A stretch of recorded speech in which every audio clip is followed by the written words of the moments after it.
Est-ce que Chiang Mai porte bien son nom de capitale mondiale du nomadisme?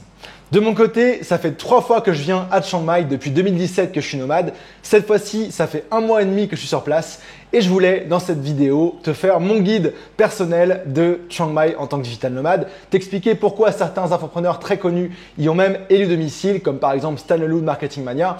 Et dans cette vidéo, je t'explique mon ressenti, mes meilleures adresses, je t'explique comment être un bon nomade digital à Chiang Mai. C'est parti!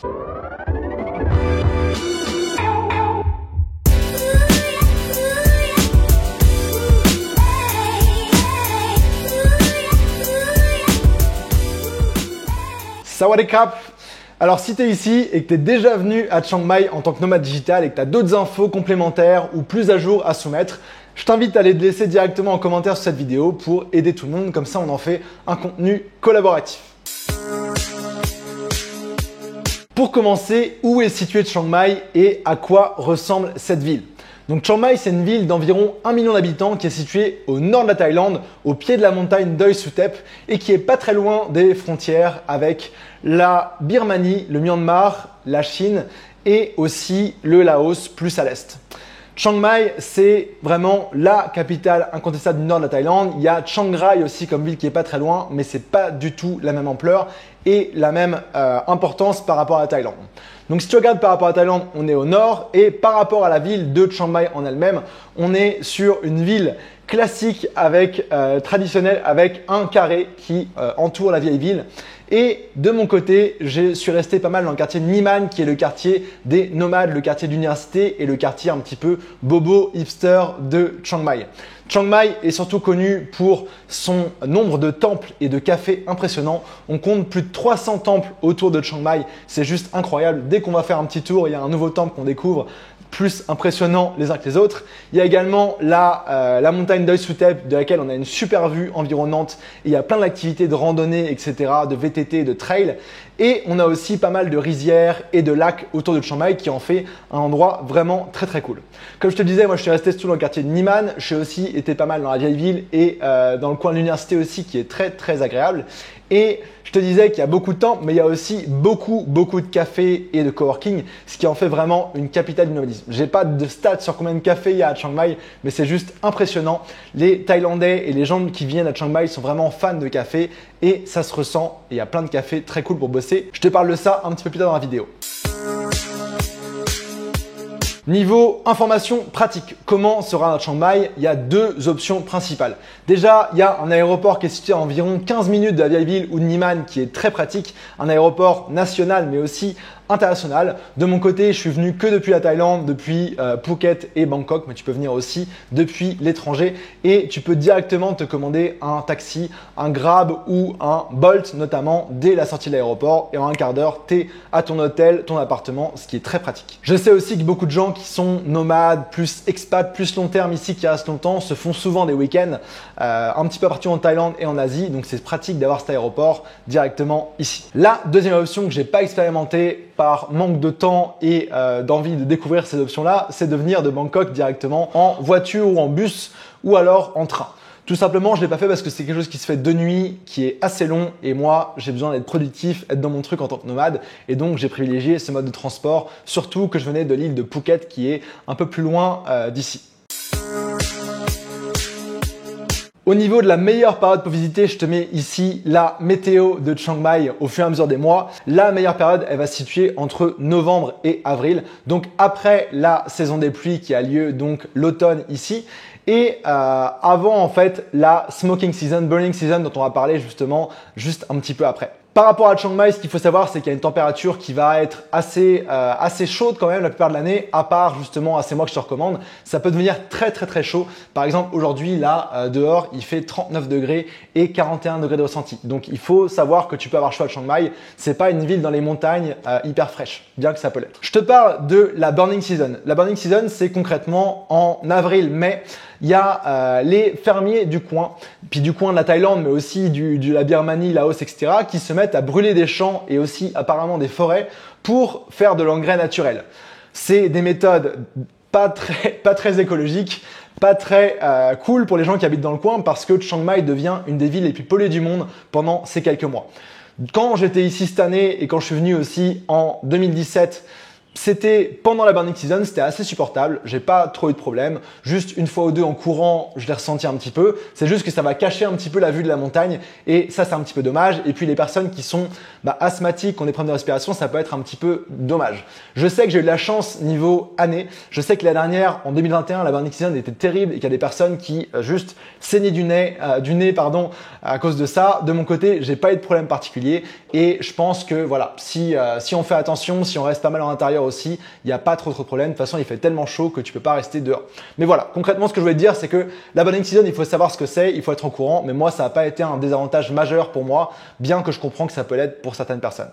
Ce qui est intéressant aussi, c'est qu'il y a Songkran, donc qui est le nouvel an bouddhique, le moment où commence la nouvelle année thaïlandaise qui a lieu autour du 12 avril, qui est un moment très cool. En général, c'est une bataille d'eau géante, comme je l'ai vécu en 2017. Cette année, avec le Covid, c'était un petit peu plus tranquille, mais c'est un moment festif. C'est un peu l'équivalent du Noël. Les gens se retrouvent en famille, entre amis, font la fête. Et donc, moment très sympa à vivre en Thaïlande. Bon, au niveau de la langue, tu t'en doutes, on est en Thaïlande, les gens parlent thaïlandais, mais à Chiang Mai, je trouve que les locaux parlent plutôt très bien anglais, ce qui est très pratique pour interagir, surtout dans les commerces, restaurants, cafés, etc. C'est pas mal, mais il y a aussi pas mal d'étudiants qui sont à Chiang Mai et donc qui sont assez jeunes, qui apprennent l'anglais, soit parce qu'ils étudient l'anglais ou soit pour des raisons de business ou autre. Donc assez agréable par rapport à ça. Je t'invite à aller voir ma vidéo justement que j'ai fait sur comment apprendre des langues rapidement et aussi comment utiliser Google Traduction qui pourra être très utile si tu viens à Chiang Mai. Au niveau de la monnaie, on est sur le baht thaïlandais. Le baht thaïlandais, au moment où je fais cette vidéo, il a une correspondance que 1 euro te donne 37 bahts. Quand je suis arrivé, c'était 38 bahts. Ça fait 4 mois que je suis en Thaïlande en ce moment, donc ça a changé un petit peu, mais ça reste autour de ces eaux-là. Le coût de la vie, je t'en parle vers la fin de cette vidéo. Je te fais un budget et dépense par dépense pour t'expliquer un petit peu combien ça coûte de vivre à Chiang Mai, mais tu vas voir que c'est assez abordable. Et au niveau du visa, j'ai fait une vidéo aussi que je t'invite à aller voir sur les visas en Thaïlande, mais classiquement, quand tu arrives en Thaïlande et que tu as un visa un passeport européen, nord-américain ou autre, on te donne un visa à l'arrivée de 30 jours que tu peux renouveler une fois, donc pour 60 jours, mais tu peux aussi à l'avance postuler pour un visa 60 ou 90 jours et il y a des moyens aussi sur place d'avoir un visa étudiant qui te permettrait de rester. Ça ne doit pas forcément être ta préoccupation numéro 1 si tu viens à Chiang Mai la première fois. 2 mois en Thaïlande, ça peut permettre de faire pas mal de choses, bien qu'en tant que nomade, on veut parfois rester un petit peu plus longtemps. C'est pour ça que je te parle de ces options. Chose à noter, comme à peu près partout en Thaïlande, ou je pense partout en Thaïlande, l'eau à Chiang Mai est pas potable. Donc ça fait 4 mois que je bois de l'eau en bouteille et on s'y fait assez bien. C'est souvent le cas aussi quand je suis en Amérique latine ou dans des pays qui sont un petit peu moins développés et structurés qu'en Europe. Au niveau des transports et des déplacements. Moi, j'ai fait beaucoup de choses à pied, j'aime bien marcher et tout est quand même relativement proche l'un de l'autre si on est bien situé. Par exemple, de Niman à la vieille ville, on a environ pour 20-30 minutes à pied. C'est sympa, ça permet de visiter, mais les distances peuvent être beaucoup plus grandes qu'on le pense. C'est arrivé notamment à mes parents qui étaient ici venus me visiter et qui voulaient aller à un temple et ils ont fini par marcher 1 heure en plein soleil alors que Google Maps leur disait 35 minutes. Donc bon, c'est aussi pour ça que je vais te parler d'autres options. De mon côté, j'ai loué un scooter ici pour me déplacer, pour aller à certains cafés qui étaient plus loin ou gagner du temps ou même aller au sport. Et c'est vrai que c'est quand même assez pratique, c'est assez facile de conduire un scooter à Chiang Mai. Il y a juste du trafic par rapport à d'autres endroits, il y a des voitures, etc. dépendamment des heures, mais ça se fait très bien et ça permet aussi de partir découvrir les environs. Par exemple, ce week-end, j'ai loué une villa avec des amis nomades vers l'ouest de la montagne Doi Suthep, et on y allait directement en scooter, ce qui est très pratique. Tu peux aller faire pas mal de choses par rapport à ici. Il n'y a pas vraiment de transport public, je vais te parler des taxis locaux et au niveau de la location, ça va te coûter à peu près 50-55 euros par mois. J'ai payé 2000 bahts par mois de location de scooter, ce qui fait à peu près ça et ce qui est vraiment pas très cher et l'essence est également très peu cher aussi. J'ai peut-être fait 3 pleins par mois à 100 bahts. Donc tu vois, c'est quand même très très abordable. Si jamais tu veux pas faire de scooter ou tu sais pas en faire, il y a des stages disponibles. Il y a un circuit de Honda qui permet de faire des stages pour apprendre à conduire un scooter, etc. Je te recommande ça, j'ai des amis qui l'ont fait, qui ont été très contents. Sinon, tu as bien sûr des taxis classiques comme, il n'y a pas Uber, mais des styles de Uber. Tu vas avoir Grab ou Bolt. que j'ai utilisé aussi à certaines occasions. Et tu vas aussi pouvoir prendre des Songteo qui sont des espèces de pick-up rouges qui sont les taxis locaux classiques. Ça coûte normalement 30 bahts d'aller à un endroit à un autre si c'est à peu près sur la route. Et tu as aussi dans la vieille ville des tuk-tuk pour les touristes. Au niveau travail et productivité, parce qu'on est dans un guide pour les nomades, on n'est pas dans un guide pour touristes. Et donc de mon côté, je vais te parler de où est-ce que j'ai travaillé le plus souvent. J'avais à Chiang Mai ce condo ici, dont je vais mettre une vidéo un petit peu plus tard, duquel j'ai pas mal travaillé parce que j'étais bien installé et j'ai travaillé à peu près la moitié du temps depuis mon appartement et la moitié depuis des cafés. À Chiang Mai, ce qu'il faut savoir, c'est que c'est pas une ville nomade pour rien. Le Wi-Fi est juste incroyable et c'est pas rare d'avoir du 400-500 mégas de téléchargement dans des cafés. Donc très très cool. Ici, moi, j'ai upgradé pour un Wi-Fi un peu plus rapide avec du 70 mégas, mais ça me suffisait bien pour mes besoins. Je te rappelle qu'à partir de 10-20 mégas, tu es tranquille pour faire des appels et travailler tranquillement. Donc au niveau des cafés desquels j'ai travaillé, je voulais te montrer un petit peu les cafés parce que Chiang Mai, pour moi, c'est une capitale des nomades, oui, mais c'est aussi une capitale de café et il y en a de tout style, de tout type, vraiment incroyable desquels travailler et ça permet bien de changer d'environnement de travail. En termes de café, il y a, je te dirais en premier, le café Basecamp qui est à 10-15 minutes en scooter depuis Niman, qui est un café en fait de trail au pied de la montagne où les gens amènent leurs chiens et où il y a des gens qui viennent prendre un café après avoir couru dans la montagne. Donc ambiance assez cool, ça change de cadre, on est en pleine nature et ça c'est très sympa. Juste à côté d'ici, j'ai été pas mal aussi au café Rosnium qui est un café très connu ici. Il y a beaucoup de gens qui viennent prendre des photos dans les cafés, etc. Un café spécialisé en café de spécialité et aussi en matcha. Très sympa. J'ai aussi été quelques fois au café Camp qui est café dans en fait le dernier étage du centre commercial Maya qui est assez connu ici et très sympa, un mélange d'étudiants et de nomades plutôt très cool. J'ai été aussi quelques fois au café Lush qui est un café en pleine nature avec des bassins, des poissons, des plateformes sur l'eau, etc. Vraiment très sympa pour travailler. J'ai aussi été au café Baristro by Baristrotel, je pense qu'il s'appelle comme ça. C'est un café genre tout blanc, tout en marbre, très sympa. Il y a des cafés à thème comme ça qui sont plutôt agréables. J'ai aussi beaucoup apprécié le café Living a Dream qui est au bord du réservoir, qui est un peu un lac de l'université, au pied de la montagne. Ça fait une super vue pour travailler et ça m'a rendu bien productif. Bien que les tables sont dehors et qu'il fasse vite assez chaud. Et pas mal aimé aussi le café qui s'appelle Coco Corner qui est vraiment thème noix de coco. Tu rentres, ça sent la coco, tout est à la coco et c'était très sympa. Ce qu'il faut savoir, c'est que les cafés, par contre, à Chiang Mai, ils ont souvent tendance à mettre la clim assez froid. Donc, il peut faire 35 dehors et 20 dedans. Donc, ça m'est arrivé parfois dans certains cafés, notamment le Basecamp ou le Rosnium, d'y aller avec un pantalon et un pull dans mon sac au cas où. Parfois, j'en ai besoin, parfois pas. Mais je ne sais pas pourquoi ils ont envie de mettre la clim si frais que ça. Mais chose à savoir par rapport à ça et travailler dans les cafés ici. J'ai pas été dans un coworking quand j'étais ici, j'ai juste pas eu besoin ni eu le temps. Mais j'ai un ami qui a été pas mal au coworking Yellow, qui est dans le coin de Niman aussi, qui a l'air très très bien et très qualitatif. Au niveau de la nourriture, on est en Thaïlande, la nourriture est juste incroyable. Si tu aimes la nourriture thaï, la nourriture épicée.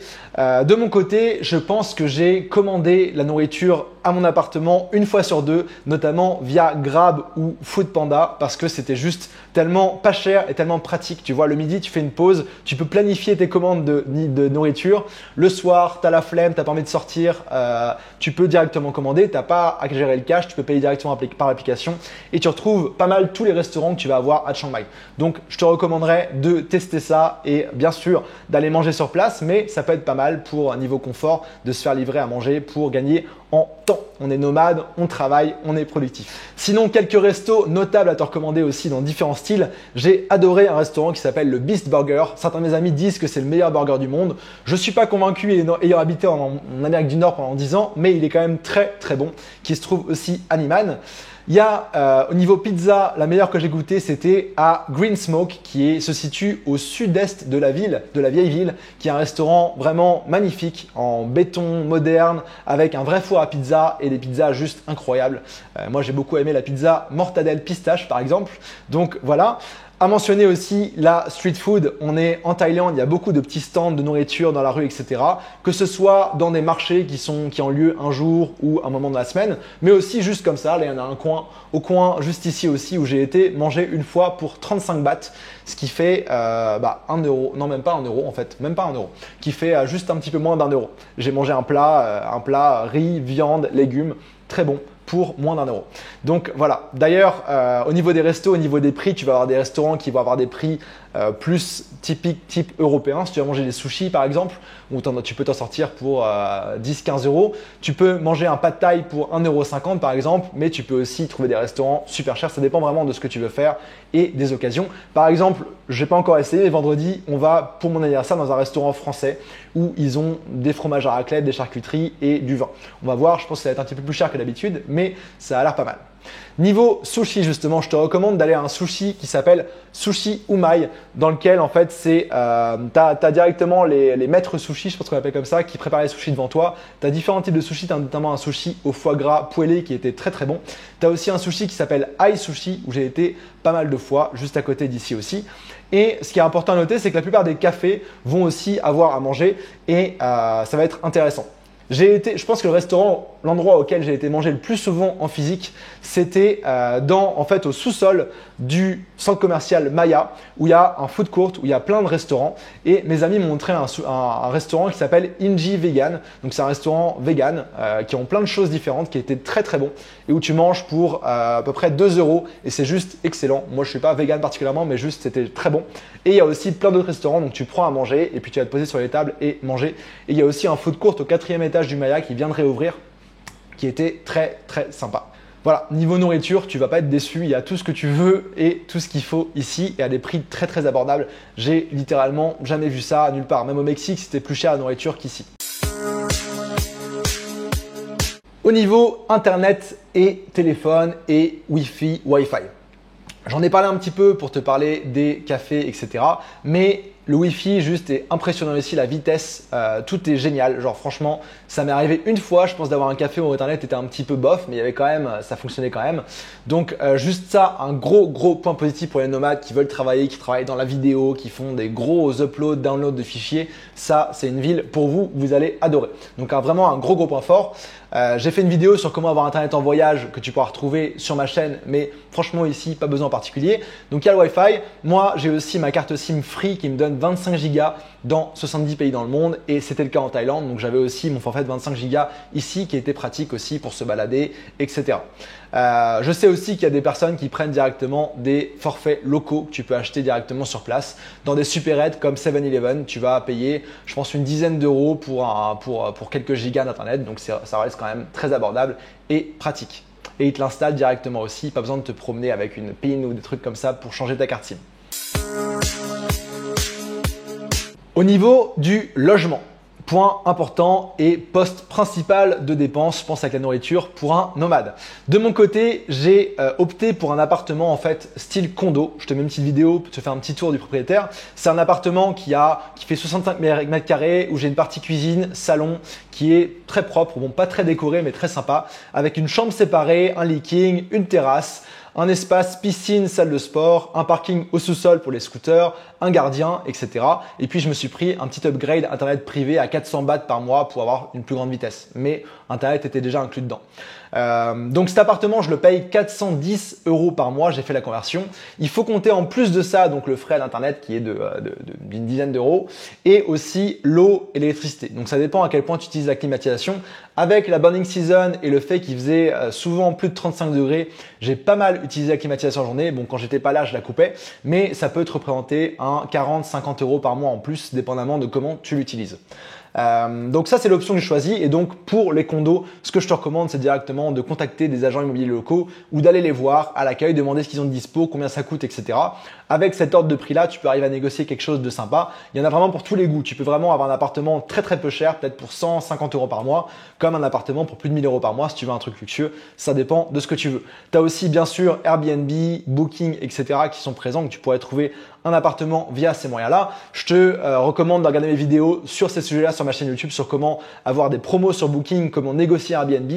Et de mon côté, quand j'étais venu une fois précédente, j'avais pris un hôtel à peu près 15 € par nuit qui était vraiment pas mal, avec une grande chambre, un bureau, internet rapide et une piscine qui se situe dans la vieille ville. Donc si tu veux, tu peux trouver aussi des hôtels comme ça à ce prix-là si tu restes un petit peu moins longtemps.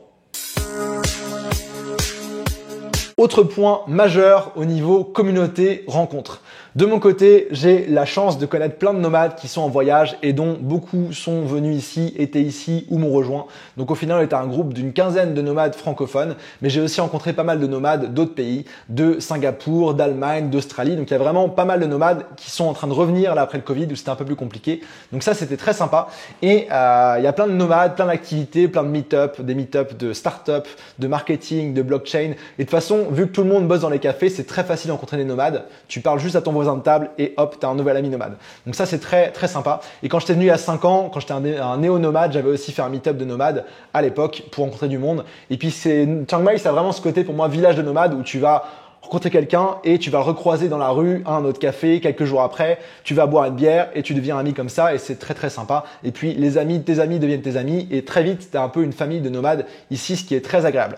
Je vais te parler aussi des activités qu'il y a par la suite qui sont pas forcément nomades mais tu peux rencontrer aussi pas mal de monde comme ça.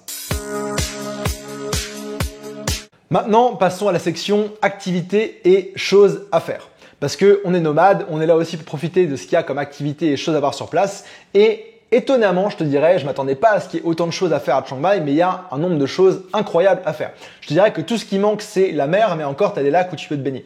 Donc, justement, à Chiang Mai, beaucoup d'activités tournent autour des montagnes et des lacs qui sont autour. Donc, comme je te disais, juste au nord-ouest de la ville, tu as la montagne de Doi Suthep où tu peux faire tout type de randonnée, trek, visite de temples, etc. Et au pied de cette montagne, tu as donc un réservoir qui s'appelle le réservoir Ankeo qui fait partie de l'université de Chiang Mai CMU où j'ai souvent été marcher pour me balader. Au coucher de soleil par exemple, c'est très sympa ou le matin. Et courir aussi dans ce coin-là parce que c'est très espacé, c'est très vert. La ville est très espacée et très verte aussi, mais ce coin-là est vraiment plus vert qu'ailleurs. Il y a beaucoup d'arbres et puis ce côté réservoir qui est sympa. Au niveau du sport, moi quand j'étais à Chiang Mai, j'ai pris un abonnement en fait à une chaîne de sport qui s'appelle F45 qui est un genre de crossfit australien qui se situe à l'est de la ville. Donc j'ai été 3 fois par semaine et c'était très très sympa. J'ai aussi couru 1 ou 2 fois par semaine, donc principalement autour du réservoir, parfois aussi autour de la vieille ville, très agréable. Il y a aussi un stade d'athlétisme en fait dans l'université de Chiang Mai où tu peux aller courir. J'ai été 1 fois ou 2 qui était sympa. Au niveau activité aussi, tu as beaucoup de randonnées. Une fois, une journée, un week-end, j'ai été avec mes amis dans le coin de Mae Rim faire une randonnée. On a pris un guide, ils sont venus nous chercher ici, etc. Et on a fait une journée de randonnée, on est revenu, on a passé du temps dans les villages locaux. Très sympa aussi de faire cette activité-là. Donc, tu as pas mal de randonnées. Tu peux randonner aussi sur la montagne Doi Suthep. Tu peux randonner un petit peu partout autour aussi. C'est assez vallonné et assez vert. Donc ça, c'est sympa. Il y a des cascades à voir, des choses comme ça. Je sais aussi comme activité qu'il y a pas mal de choses autour que j'ai pas encore eu l'occasion de faire. Je vais essayer de le faire d'ici mon départ. Il y a un endroit qui s'appelle le Grand Canyon, qui est un parc aquatique où tu as plein d'activités aquatiques, mais tu as notamment un lac avec un câble qui te permet de faire du wake surf. Wakeboard plutôt. Et donc ça, assez sympa aussi, c'est assez rare de trouver ça, donc ça peut être intéressant. Je sais qu'il y a aussi plein d'activités comme du karting, du paintball, etc. qui sont beaucoup moins chères qu'ailleurs. J'ai vu dans les reviews Google qu'on pouvait faire du paintball session de 3 heures pour 300 bahts, donc moins de 10 €. Juste assez fou quand on connaît les prix d'Europe. Et il y a aussi pas mal de choses autour du vélo, VTT, vélo de route et même aussi motocross. J'ai des amis qui font ça ici aussi. Au niveau des visites, ça va être une partie importante de tes activités si tu viens à Chiang Mai. Il y a énormément de temples à visiter, comme je te le disais ici. Donc franchement, il y a des temples de toutes les couleurs, de toutes les tailles, de tous horizons, des temples plus traditionnels, des temples un peu plus bling bling comme le temple Silver Temple au sud de la ville. Donc ça, c'était une partie majeure de ce que j'ai fait. J'ai été parfois juste me prendre une pause de travail, aller visiter un temple, parler avec des moines et ça, c'est assez sympa pour couper et vraiment être dans une ambiance asiatique et bouddhiste très sympa et très apaisante. On a aussi les petits sons des cloches des fois qui sont là et donc très intéressant. Ensuite, ce que j'ai fait notamment au niveau activité, c'est qu'avec mes amis nomades, comme je disais, on a loué une villa à 30-40 minutes de scooter de la ville. Donc on est juste parti en scooter avec notre sac à dos dans cette villa-là qui nous a coûté à peu près 30 € par nuit chacun. Mais c'était une villa vraiment incroyable de 3 étages avec je crois 6-7 chambres au bord d'une rivière avec une grande piscine, des barbecues, etc. Donc tu peux trouver aussi beaucoup moins cher. Mais ça nous a permis de visiter le coin en fait à l'ouest de la montagne Doi Suthep. Vraiment très très sympa. Donc ça peut être ça que tu peux faire aussi. Tu as les marchés, notamment le marché, le Sunday Night Market, donc le dimanche soir comme son nom l'indique, qui traverse complètement la vieille ville. Donc ça fait peut-être je pense 2 km et quelques de long. Vraiment très sympa avec plein de stands pour acheter des souvenirs, des choses locales, mais aussi des stands de street food, mais aussi des massages. Tu peux te faire masser pendant une demi-heure pour pour 2 € en fait. Massage, moi je faisais massage des jambes et des pieds, genre tout le monde est sur des sièges, c'est juste assez incroyable comme moment. Il y a aussi des concerts à peu près à tous les coins de rue de différentes choses, même jusqu'à du didgeridoo. J'avais jamais vu ça en concert, c'était assez agréable. Des bars qui ouvrent aussi pour faire des concerts, donc vraiment intéressant. Et puis tu as différentes choses à faire là-dessus, donc c'était un peu un rituel du dimanche soir avec mes amis d'aller là-bas pour se balader, pour voir un petit peu ce qui se passait et puis pour manger. Autre activité notable que j'ai fait et que je te recommande à 100%, c'est de faire un cours de cuisine thaï. Donc nous, on a fait un cours chez Zab Li, Z-A-B-B espace E espace L-E-E. Ça nous a coûté à peu près 30 € de faire le cours, mais c'était assez incroyable. Ils sont venus nous chercher ici. On a été faire les courses au marché avec eux et ensuite on a eu le cours de cuisine où on a cuisiné 5 plats. On a passé de 18 h à 22 h, je pense, à cuisiner, manger, etc. dans un cadre incroyable. Donc ça, je te recommande vraiment de faire ça. Bien sûr, les massages. Donc je te parlais des massages de rue, mais tu as aussi des massages dans des salons de massage qui sont à peu près à 250-300 bahts pour un massage thaï, un massage à l'huile, donc à peu près une dizaine d'euros au moins, donc vraiment agréable. Et ça, c'était un rituel pour moi en Thaïlande toutes les semaines. Niveau soirée et nightlife, c'est assez tranquille, mais tu as quand même des endroits qui bougent pas mal, notamment Zoe Nielo, qui est un espèce de mini quartier de la fête dans la vieille ville, plutôt au centre nord-est de la vieille ville. Et tous les week-ends, même tous les soirs, il y a de l'activité, il y a de la bonne musique, il y a une bonne ambiance. Moi, j'étais là notamment pour Songkran, donc le nouvel an, c'était juste la folie. On avait une bataille d'eau géante alors que c'était illégal. Enfin bref, super sympa. Et un peu par hasard, j'ai été aussi à une soirée dans une boîte plus style Thai qui s'appelle Upstairs, très sympa. Par contre, le style de musique un peu bizarre où tu as un DJ qui met de la musique vraiment très violente et tu as 2-3 gars qui rappent et qui font genre 1, 2, 3, 4. Donc c'était assez marrant. Et ce qui est assez marrant comme concept, c'est que les personnes en fait ils se mettent en groupe autour d'une table debout avec l'alcool au milieu et il y a la musique, mais ils se regardent, ils parlent entre eux, ils dansent pas vraiment. Donc nous on était les seuls à danser, voilà. Mais hyper intéressant comme expérience et je te recommande d'aller faire un tour si ça t'intéresse. Bien sûr, il y a plein de bars à cocktails, plein de bars aussi de ce que tu veux un petit peu partout et même des afters. Pour les afters, je te recommande le Spicy. On va terminer ce guide avec une section que t'attends sûrement, la section du budget. Donc j'ai préparé un peu un budget mensuel que je vais t'afficher sous forme un petit peu de liste de courses, de reçus de courses pour que tu puisses calculer et voir un petit peu à quoi ça ressemble. Encore une fois, ça peut être à la fois très abordable comme plutôt cher dépendamment de comme tu vis. Bon, le coût de la vie est quand même pas excessivement cher, donc tu devrais t'en sortir pour à peu près 1200 € de ce que j'estime. Au niveau du logement, si tu prends quelque chose comme moi, j'en ai eu donc pour 410 € de loyer plus 40 €, 40-50 € d'électricité et eau que j'ai pas encore payé, donc j'ai pas le chiffre précis, mais c'est environ ça qu'on m'a dit. Ensuite, niveau nourriture et café.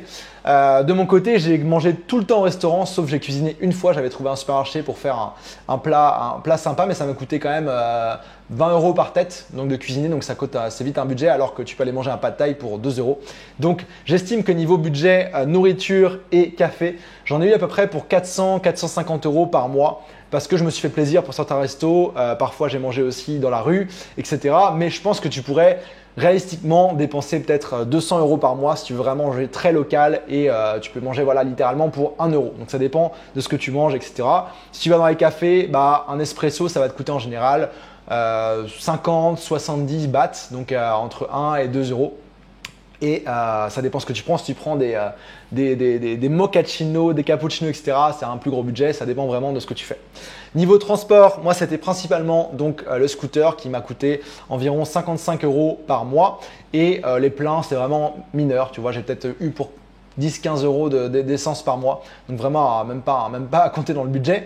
Niveau activité, comme je te disais, j'ai fait pas mal d'activités, notamment le week-end en villa où c'était 30 euros par nuit plus le restaurant. Le cours de cuisine à 30 euros. Le trek aussi avec des guides qui nous a coûté environ 30 euros chacun. Donc ça dépend vraiment de ce que tu vas faire. Si tu vas faire de la motocross, ça va être un budget. Si tu vas faire du wakesurf, ça va être aussi un budget d'environ 1000-1500 bahts. Ça dépend vraiment de ce que tu fais. Mais moi, j'estime que pour avoir une vie confortable, moi j'optimise pas ma vie nomade pour dépenser le moins possible, j'optimise vraiment pour le confort et la productivité. J'estime que tu peux vivre comme un roi. Je considère que j'ai vécu comme un roi là pendant un mois pour environ 1200 euros de budget mensuel. Donc vraiment intéressant. Ça peut être moins, ça peut être plus. Et encore une fois, je t'invite à regarder ma vidéo complète sur le budget nomade si ça t'intéresse. Donc voilà, j'espère que cette vidéo t'aura donné envie de venir à Chiang Mai. C'est vraiment une ville à visiter, à expérimenter, à vivre en tant que nomade. C'est quelque chose d'assez magique et unique en son genre dans le monde. Et je te recommande, et je recommande à tout nomade de venir ici au moins une fois. Prévoir au moins un mois sur place pour visiter et passer du temps. Mais j'ai aussi des amis qui sont là depuis 6 mois et qui comptent rester. Donc voilà. Dis-moi en commentaire ce que tu as pensé de cette vidéo, s'il y a des choses qui étaient claires, pas claires. Si tu veux que je réponde à d'autres questions, n'hésite pas, ça me fait toujours très plaisir. Et si tu as d'autres informations pour complémenter, n'hésite pas aussi à les mettre en commentaire ci-dessous. Et puis, si tu es en process de devenir nomade, si tu veux te renseigner sur comment concrètement gagner sa vie en voyageant pour pouvoir continuer, etc. J'ai mis en place un guide d'action ultime qui, pour devenir nomade et le rester, et puis aussi optimiser ta vie nomade. Tu peux retrouver le lien directement en description. C'est un guide ultra complet de plus de 70 pages, toutes les vidéos YouTube sur les différents sujets qui te permet vraiment de A à Z de devenir nomade, trouver où est-ce que tu vas voyager, comment gagner ta vie, gérer les visas, etc. Donc je te laisse avec ce lien là en dessous, et puis je te souhaite bonne journée, à la prochaine.